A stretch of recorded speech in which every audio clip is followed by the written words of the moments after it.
passé toujours en Côte d'Ivoire. Les relations avec ce pays sont exécrables et avec le langage direct et franc du soldat et du révolutionnaire que vous êtes, vous avez eu à dire que les raisons de cette colère, vous n'êtes pas contre le peuple ivoirien, mais contre les dirigeants qui donnent le gîte et le couvert aux déstabilisateurs du Burkina Faso. Alors, à quand et dans quelles conditions peut-on avoir un dégel et un échange d'ambassadeurs entre les deux pays? Ça dépend de... De toute façon, ce n'est pas nous qui avons commencé cette situation. Moi, je me souviens au tout début, même le jour du 30 septembre, est-ce que l'une des premières personnes qui m'a appelé, ce n'était pas le président Alassane Ouattara?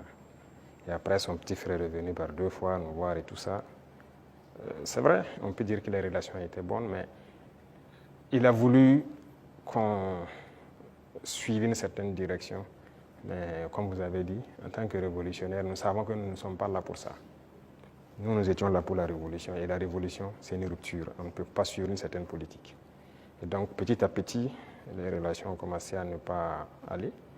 Et comme vous l'avez constaté, tous ceux qui ont voulu peut-être certains privilèges, quoi que ce soit, n'ont pas eu, se sont mis à se mettre contre nous, se sont déployés là-bas, sont entretenus, sécurisés et tout. On sait de quoi on parle, parce qu'ils savent aussi de quoi on parle, pour agir contre nous. Il n'y a pas quelqu'un qui a quitté la Côte d'Ivoire et qui était venu ici en son temps. Nous avons observé ça pendant près de 2 ans.